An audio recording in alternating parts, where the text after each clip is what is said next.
Hello, everybody, and welcome to the Drunk Knitter podcast. I am your host, the Drunk Knitter. And if you're a returning listener and watcher, then welcome. And if you are a new listener or watcher, then welcome. This podcast will also be available as an audio download on Podbean and on my website. And it is also available in video form on YouTube. So whether you're watching or listening, welcome, everybody. I am so excited. Okay, so I have my notes out in front of me if you're watching. So if you see me look down, that's just what I'm looking at. This is not unscripted. I have to keep my notes or else we're going to be talking for like 3 hours, okay? So first I want to start off by thanking everybody who gave me a wonderful, wonderful birthday wish. Thank you, everybody. Yesterday was my birthday. And I usually don't like to celebrate my birthday, especially after loss and while you're grieving. Holidays can be a little bit challenging to navigate. So, yeah, it's just at first I didn't want to say anything about it, but after a couple of hours, I'm like, you know what? I'm going to celebrate my birthday. I'm just going to celebrate. And so my husband and I, we went out for brunch. We had a few mimosas. We pigged out at a really fancy brunch place called Patachou's in Carmel, Indiana. And it was glorious. The breakfast was so good. I love going there. I love the staff at Patachou's are always so friendly and so nice. And it's just shout out to them. They are a little pricey. They are a little fancy. I mean, people usually go there for brunch after working out at some like expensive gym, or they go out and they be wearing like Louis Vuitton and like all these brands that I can't even afford to say. And here's my husband and I, we're just sitting in our Sunday's best of like jeans and t-shirts, pigging out at this somewhat fancy restaurant, and we are just living our best life. And it was fun. And so thank you everyone for wishing me a birthday. And I had a really, really good birthday yesterday. It was my idea to just go out for brunch and then spend the rest of the day just chilling around the house watching trashy television, drinking and eating vegan burgers. And then ending it in a really fatty gluten-free cake. It was glorious. I loved it. So that's why today I am not drinking anything alcoholic. I am drinking coffee. And I am drinking a whole ton of water. I mean, I didn't drink a lot yesterday at all, but you know, you have to be smart. You can't just drink and then continue to drink for like days. You gotta give your body a rest, give your body a break, take a breather, okay? And so that's why the Drunk Knitter is just drinking coffee and water this morning. I'm just trying to take care of my body. Some more updates. So I knitted this top. This was a birthday gift from my husband. Not the top, the yarn. It's Malabrigo Dos Tierras. I love Malabrigo yarn. I love it. And I love this because I think this is half wool, half alpaca. I did not do all the ends, so I didn't weave in all my ends. So you might see like a loose end hanging out. I was just so excited to wear it because I knitted this crop top as a birthday gift to myself, and I love it. It's like a mock turtleneck. I was really inspired by the 70s and the 90s take of the short sleeve, sleeveless turtlenecks and woolen like clothes. So I was very inspired by that. I love the 70s. I mean, I'm going to wear these with my super flare jeans and like a macrame bag or something and my fro and just live my best life. I love this top. I love it. I love this design. Oh my gosh. Ugh, so in love with this. So yeah, that's also part of my birthday surprise to myself. and I stuck it on today because I really want to wear this top. I'm so comfy. For those who don't know, this Malabrigo yarn isn't superwash, so I was a little bit concerned about it being itchy, but with it being half alpaca and the wool itself is so soft. I mean, it's a little itchy over my eczema spots. I have eczema on my shoulders and upper back, but anywhere else where I have normal skin, oh, it feels like the softest superwash ever. And I did fade in 2 colors. I think this color is called like Arco Iris, and it doesn't come in color, what's it called? Colorways, or rather dye lots, I should say. So every skein you pick is completely unique. So I decided to use that to fade into the Anniversario color, which I have been stalking on Instagram like a fiend. Like, I follow the Anniversario color hashtag because I'm like, oh, I've never seen this color before. Like, I love Malabrigo, and I don't know where this color been at. Y'all must have been buying it out at my local yarn stores because I've never seen it before. So, oh, I'm in love with it.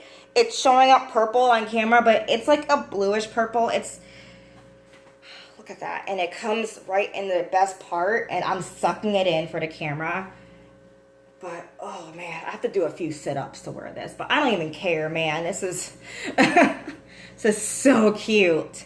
I knitted it shorter than I would have liked by like an inch or two because I was a little bit concerned by it being half alpaca. Alpaca tends to grow. Hence why you see most sweaters being made with alpaca blends and not just straight up alpaca, because that grows. So I actually knitted a size smaller than what I would have. This is my size 4. And it hasn't grown yet. I mean, I feel like it's stretching a little bit lengthwise. And my swatch didn't stretch out that much, but I knew just because your swatch doesn't stretch out doesn't mean that your garment won't stretch out. Because if your garment's heavy or just heavier than your swatch, there's a chance that that thing is going to grow after the first wear. So I put that in my pattern notes. This pattern's not released yet. I'm not sure when I'm going to release it, but it's going to be released. Who knows when, if I even do. Because, of course, it has to be test knitted and all that jazz. But I absolutely love this thing. Like, I love it. So that's one thing that I got done on my birthday. And another thing that popped up on my birthday is, besides your lovely, lovely birthday wishes on Instagram, thank you very, very much. I appreciate and love all of you. A fellow Joy Shawl knitter and part of Knit Along, Damn Knitty on Instagram, actually charted out the Joy Shawl. Okay, some backstory. I always wanted to chart out the Joy Shawl, but I was a little bit scared to. I love working with charts. I prefer working with charts, and I know a lot of knitters do, and some don't. I feel like it's like 50-50 for a lot of people. I always go for the patterns that give me the shawl and charted version, so that way I can make the choice for myself. And I wanted the same for the Joy Shawl, but unfortunately, I just felt like charting was something I just wasn't sure if I could accomplish with my budget, because I really wanted to use a excellent charting program. And right now I am working on some designs that don't require charts, but once those are done and finished with, hopefully in September I will do a chart for the Joy Shawl, because I have become aware of more affordable charting programs, and I have to play around with these. I'm very, very picky with my software, and I mean, I wouldn't even be mad if I did this in Excel. Like, if I drew out everything. So, Damn Kitty was nice enough to do a beautiful chart for the shawl. There is an error in it that she brought to my attention, because when I first saw the chart, I'm the drunk knitter, so I was drinking and I didn't want to grade her, like proofread her chart, not with a fresh mind. And then yesterday she messaged me saying, "Oh, I think it's wrong," and I'm like, "Okay, I'll look into it today." And I've been looking at it, and so she said she forgot a knit too, which my tired butt like didn't even like realize it when I first saw it, and I don't even remember being a knit two in my design. Like, ugh. So thank you, thank you, thank you. And on a side note, if you do message me on Instagram and I come off as kind of weird or short or like kind of generic, it's because I'm just very, very awkward talking to y'all. This is very new to me. I mean, having a platform and having people watch this platform, like, I don't know how to react. I am straight shooketh by this. And so I swear to you, my responses are awkward, but they are very genuine. And I love talking to all of you. I love getting messages from all of you. It just makes my day. And I love interacting with you guys. So message away. Don't be shy to keep messaging on. I might be late with messaging because I do not look on Instagram when I'm hanging out with my husband or family. I try to keep it, during my spare time as a creative. Just because I'm trying to be fair to my family, because it's with the type of industry that I'm entering right now, it's very easy to work from any location by doing anything. So I'm trying to separate work and play a little bit better, so that way I don't get burnt out, and that way you can see more of me. So, yeah. Something else I've been working on this week, other than power knitting through this for 3 or 4 days. Gotta pose for this. Did I shave my underarms? I hope so. I am going to talk about an experience I had on Instagram that I'm very, very, very happy happened. So, one fine morning, the morning where I uploaded my last video, I was minding my own business, sipping my coffee. I love that coffee. And I was just doing my own thing on Instagram, and all of a sudden, I saw someone that was following me like one of my pictures. And I always check out my followers. Like, I don't always follow back because then it'll just be chaos on my feed. But I honestly do follow y'all, like, in my own way. Like, when you like a picture, I always go on your feed and I might like check it out, just because I love seeing who y'all are. I love interacting with you guys. It means a lot to me. So I was doing my own thing, stalking Garden Wool and Dye on Instagram, because she was the one that liked my pictures. And yes, I have her permission to talk about this. And I noticed that she is a dyer, and which isn't shocking because there's a lot of dyers on Instagram. Holler at y'all. I love seeing y'all works. I love it. I love my indie dyers. But she's a little bit different because I saw on her page that she only uses non-superwash bases. And she says that as a marketing point to market her brand of, and I'm going to quote this straight from her Instagram profile, socially responsible yarn for the conscious maker. I was an English major, I swear. And so what she does is that she only uses bases where she can track where exactly the wool came from, and she has like really high standards for the treatment of the animal. And what I love about her is that she puts the family farm on the page, on the product page. So when you click on a product that you like on her website, so say if you click on like a hand-dyed skein of sock yarn, she's gonna put which family she sourced that wool from, which I think is amazing. And I've noticed she's not the only one that does this. A lot of y'all are doing this on your product pages, and I absolutely love it. for a ton of reasons. I'm going to get into that more, but she is also very mindful about the water dyes that she uses, about the water usage. So she will reuse water as much as she can, and then she will properly dispose of the water in a way that's not harmful to the environment. She only uses natural dyes, and she's very particular about her yarn source and the mills that she used. But one thing that really stuck out to me, because I already knew about water usage in the wool industry. You know, a lot of water is being used here in the processing of wool.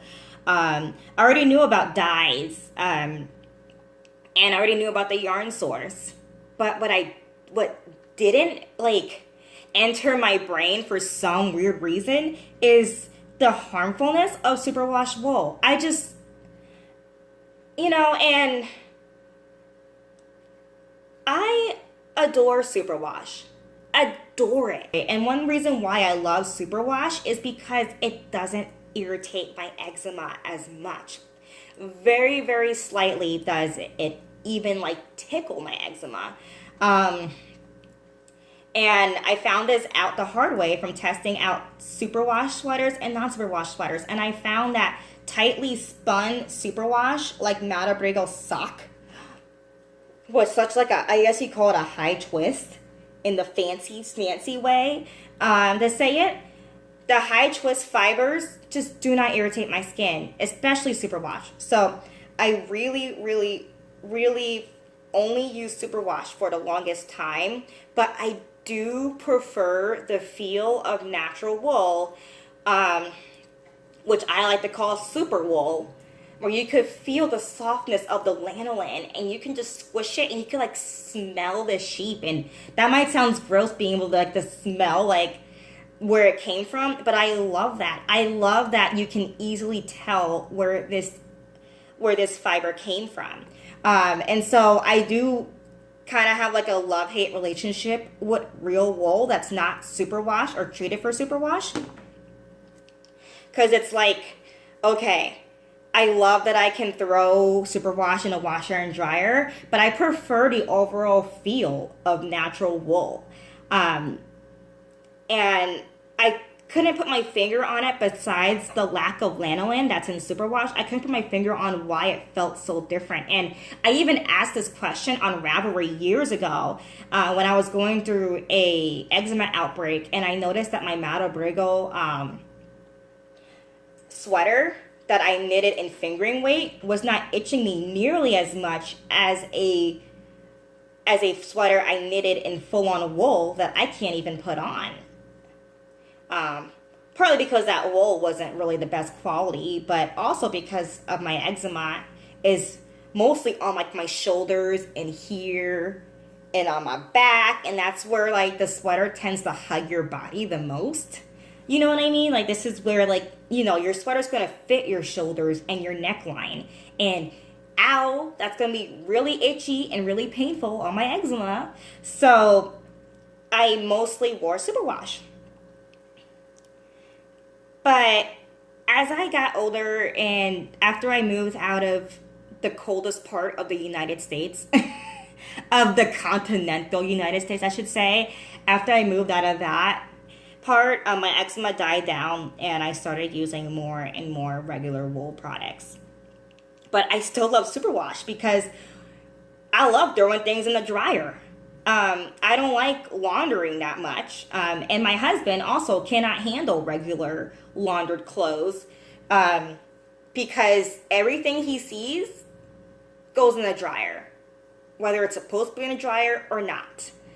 And the same goes for when I knit baby clothes. I love using superwash because I don't want that mother to have to then hand wash and lay flat to dry a garment as she's trying to change diapers and pump, and ain't no one got time for that.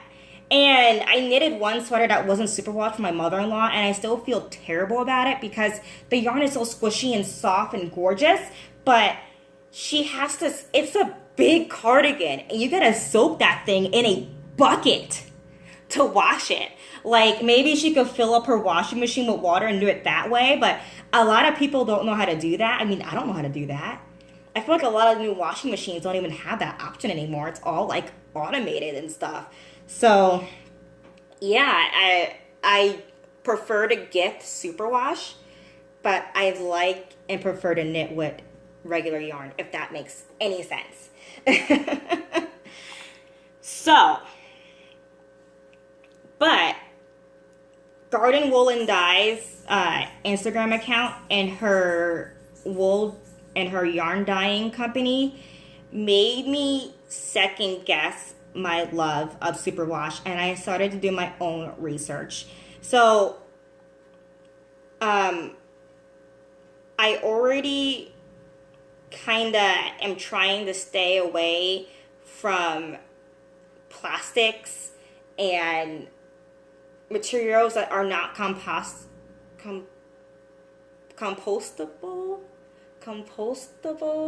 It's a compost. Is it compostable or is it compostable? I feel like it's compostable. Okay, I'm from. Okay, so I try to stay clear of packaging and things that are not reusable, and that's plastic, which is very hard to do when you live in the middle of nowhere and you can't even get people to remove your trash. Like, I only have one trash removal service in my area, and they don't even have like a phone number. Like, it was so hard to get trash set up. I can't even get recycling in my area. Most of my neighbors burn their trash. Let me reiterate that and say that one more time for emphasis. Most of my neighbors burn their trash. So I live in an area where it's almost impossible to live 100% eco-friendly, trash-free. It's very hard to recycle anything. And I am very bothered by the amount of trash that my two-person household puts out per week. Why does two people need a full trash can of trash? What are we doing? And unfortunately, I can't even drink water out my tap because I live middle of nowhere and that well water is really gross. And in order to upgrade from that, I would have to put in a filtration system that the cost is equivalent to our monthly income to put in and costs more than our mortgage. Why is it so expensive to be eco-friendly? Why? So anyway, I'm thinking about all these things already. And then I see and hear about things about superwash wool. And I pull up this article. I believe it's on Woolful. I'm going to put the link in my show notes on my website. So please read this article. It's very long, but it's a very, very nice read. It's really good to read if you're knitting. If you're like me and like to knit and read at the same time. But she brings up a lot of great information, and she backs it up with sources. I'm just going to really go over her website briefly. So here it goes. She said that the superwash process includes exposing fibers to chlorine gas, and that's almost a direct quote.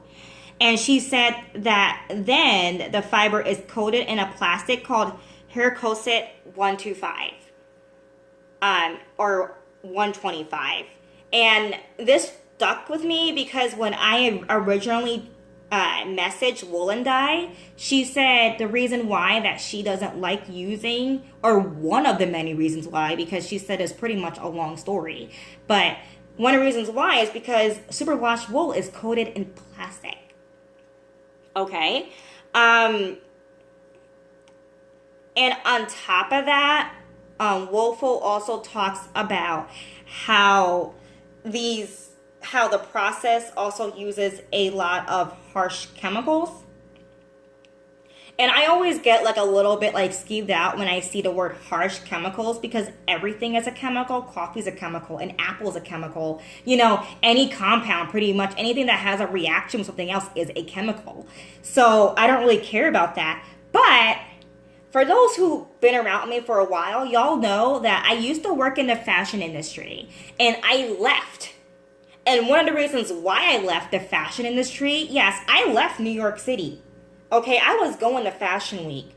I was writing articles. I was talking to designers, talking to entrepreneurs. I was trying out their stuff and following them and creating my own designs. And I left because the industry isn't conscious when it comes to using harsh chemicals and when it comes to the well-being of their workers. And this is why I started knitting and why I entered the slow fashion industry rather than the fast fashion industry, because it just fits the well-being of our society a lot better. And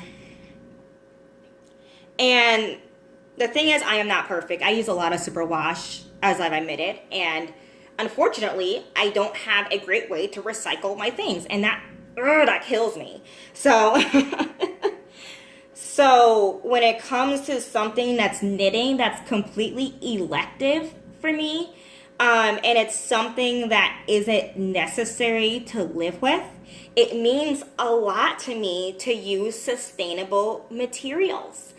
Even if that means paying a little bit extra or ordering online and waiting a little bit longer for that kind of yarn. And apparently I'm not alone, because this Woolful article got a ton of press, a ton of news. I don't know what rock I was under when this was going down on the interwebs. I must have been in grad school or something, not paying attention. So the harmfulness of the superwash process and the chemicals really stood out to me, because when I was working in fashion, you might have to sit down for this, take a drink, because this messed me up. One of my professors in fashion school worked for a top design company, okay? Very big, huge. I'm not going to air their dirty laundry. I don't want anyone getting fired or anything, but huge, y'all. Like, everyone has heard of it. You've seen it in Neiman Marcus, Bloomingdale's, Nordstrom's, I mean. Okay. And she said that the higher ups knew that the dyes and the distressing process that they use when distressing their jeans and dyeing their jeans were very harmful to the women who produce these jeans. Like, so the women who were sitting out in the sun and dyeing these jeans and distressing them and bleaching them, and all the chemicals that they use for that chemical distressing process were actually harmful to their bodies. And my professor even brought up, now I'm saying this with a grain of salt, because I did not look into this fully at the time, because I was just straight shooketh, but she said that there was a lot of scientific evidence that her company was using chemicals that cause infertility and birth defects to the women producing this stuff. And a lot of the times, okay, the denim industry is messed up. That's one thing I learned working in fashion. The denim industry is messy. And it's scary, because we all wear jeans. And most of the jeans that you're wearing are not made in America. I mean, I only wear Levi's, and I was curious to see if they were made in America, because they used to be made in America back in the day when Levi Strauss made the company out west. And apparently they are now sourced, I think, in China, but they're not American made. And that shooketh me a lot, because at the time I already knew the women and men, but mostly women, that are making these jeans and distressing these jeans are doing so in very harsh conditions that hurts their body. Not only are they being overworked, forget that, but by earning a living for their family, they are putting their own bodies in jeopardy. Like, that itself shook me to the core. And then I start looking at the prices of jeans. So I looked at most of the jeans, like Levi Strauss. These are all brands that I wear, believe it or not. So Levi's is one of them. I love Free People. There's a few others here and there. Lee jeans. They're all, for the most part, under $100, or you could find them for under $100, except for the Free People brand. The reason why they're so cheap and they're under $100 is because they are made overseas. A lot goes into jeans. It wastes a lot of fabric. Just to get like those whisker lines in the denim where you see like lines of bleach, or like the bleached out ankles or bleached out knees, or just to get that takes a lot of physical labor. It's all done by hand. It is not a machine painting lines of bleach on your jeans. It is a person doing it. And because that costs a lot more money when it's a person, that's why a lot of companies move their manufacturing or just started their manufacturing in China. This is not new news, but it's news that we don't really talk about that much. And so when I looked in the jeans that are made in America, I couldn't find any that was affordable to the average American like myself. Like, I can't afford $100 jeans. You know, I just can't. And most of the jeans, and no, all of the jeans were $100 and over for basic denim jeans that we all wear. And this brought me to look into, well, since I already know this about the denim industry and about the fashion industry in general, I already know that they're using harmful dyes, and that's why natural dyes is becoming such a trend now, just out of necessity. Knowing this, I look back at my yarn stash and I think, okay, what is one yarn company that I truly absolutely love and I knit a lot with?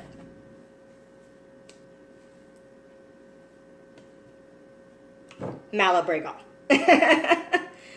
I love Malabrigo yarn. So I decided to say, okay, I'm going to take this company that I absolutely love and I'm going to stalk the heck out of them. And I'm going to see what strides they've been taking to protect their workers and to protect the environment during a process of mass producing fiber where it's almost nearly impossible to not leave a footprint. So Malabrigo is very, very, very transparent about how they like to heat their plates, I guess is what they use, to the water plates that they process the fiber in. They heat it by the sun. They use the sun power to heat it. I'm not sure if that means solar panels. I'm assuming that it does. Who knows? They say it's heated by the sun. They're trying to be sustainable, and by doing this, they purchase one flock of sheep that lives on their premises. That gets the utmost of care from what I can see from pictures and things like that. And then their other sheep is pretty much well taken care of from Uruguay. And they just are free to graze and live their happy sheep lives that we all wish we were able to live by eating and pooping and just chilling for their lives and for their entire lives. And they are also very mindful about when they shear them. So they're pretty transparent about where their fiber comes from. They're transparent about their carbon footprint. And they're even transparent about their workforce. I couldn't find anything about their dyes. And I scanned their website, y'all. Like, scanned it. I Googled some things. All I could find that about their dyes is that every skein is hand dyed. So I couldn't find what type of dye they use. I'm guessing it's a chemical dye. which isn't terrible. Again, not all chemicals are made the same. They're not all equal. And I don't know, because they didn't post anything. I just don't know what to think about that, other than maybe that's a part of their plan that they're working on. Because I can tell they really care about the environment, or they're making an effort because they know that their customers care. Either way, they're making an effort in the right direction. And maybe that's because they're a little secretive, because holy guacamole, their colorways are flippin' gorgeous. So maybe it's because they're just trying to hide it because of that, because it's super secret. But I just want to know. I'm just genuinely curious what's going on here. I just want to be very mindful. I just want to give back. This is why I left the fast fashion industry. Just because I just couldn't put up with how they were hurting other souls and exploiting them. And how my professor, I don't know if I brought this up, my professor told her company, like, hey, this isn't right. I mean, there are other ways to do this, and we can still turn a profit around. It might not be huge, but we'll still turn a pretty good profit around. How the executives just told her, no, we can't do that. We can't do that. And they just ignore it. And they'll fire people over it. It's just sickening. And so I moved to the knitting industry because I have more control. I have more control about where my fiber comes from. I don't have to listen to Mally Sue over there wanting me to use this yarn or this fabric. You know, like, I can pick whatever I want to pick. And wool is just so like, it's like a basic commodity. It's straight from the animal. I can get it completely straight from the alpaca, straight from the sheep.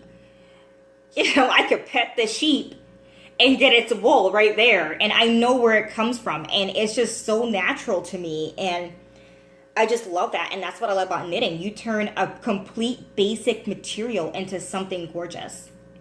And anybody can do it.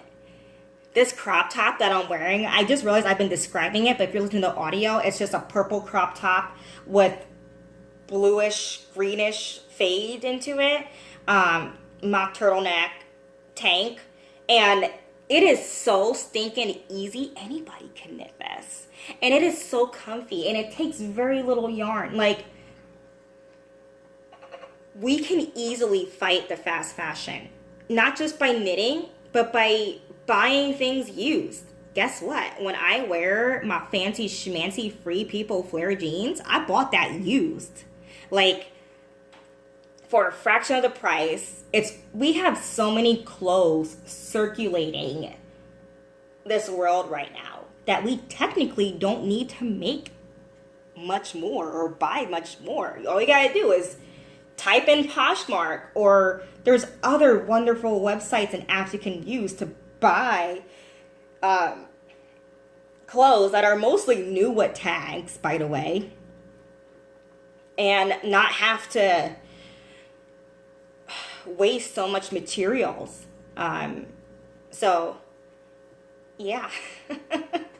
I feel like I've been on my soapbox this entire episode. I'm sorry. I hope I just didn't offend anybody. You know, I love superwash, but this is something that we really have to talk about. In fact, the woman that wrote that article actually sold all of her superwash fiber, which I'm not that committed, y'all, to do that. My mindset when it comes to being environmental friendly is that if you already have it, just use it. And just be more mindful next time, if that's your journey in life, if it's your journey to be more environmentally friendly. Just use what you have. Take note of how you can make a better choice next time if that's what you're into. And just go from there. I am not going to sell all my superwash. I'm still going to buy my superwash fibers every now and then because I feel like there's a time and a place for it. But we just have to come up with a better way to produce superwash fabric. Or maybe we just lessen our use of it. which I just plan on doing. Honestly, that's my own personal goal. I'm just gonna use less of it and try to get my fiber directly from people who, small businesses particularly, who take care of about where their fiber comes from and care about how their fiber is being processed.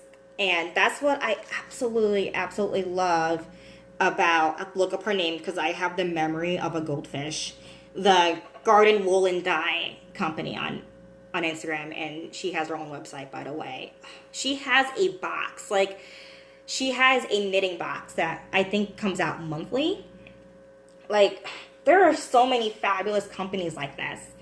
And if you are one of them and you want to be featured on the podcast, just hit me up.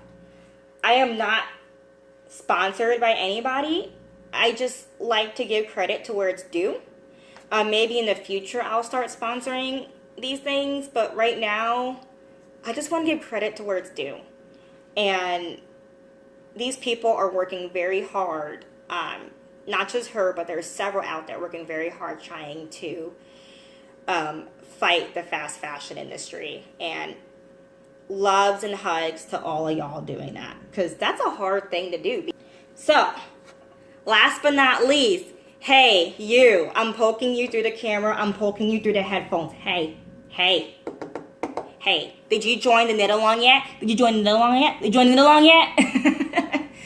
us. We have 5 people doing it with me. The Joy Shawl Knit Along. I better stop raising my underarms because I really don't know if I shaved. If you're listening to the audio, you're welcome. Because you don't have to see my armpits display. I'm a hippie, y'all. I don't buy razors. I use the electric razors because you don't have to throw them out. And yeah, we're gonna talk about that. This is a personal TMI part of the podcast, and I won't go deeper into that. But anyway, did you join the knit along? Did you join it? It's awesome. It's never too late to join. As long as you create your project page before August 30th, then you are entered to win 1 skein of either Studio Sock or 1 skein of Forest Fiber Arts sock weight yarn. And thank you, Forest Fiber Arts, for being a sponsor. I love you and your work. I love my small dyers. And I'm trying to switch mostly to small indie dyers and dyers that use ethical wool sources, which a lot of y'all do. Thank you. So please join the giveaway. Make that project page. Don't forget the hashtag the Joy Shawl Knit Along in your project page. So that way I can find you. And I know that you're interested in the giveaway. So thank you, y'all, for joining me on this crazy morning today. And remember to knit responsibly. Cheers.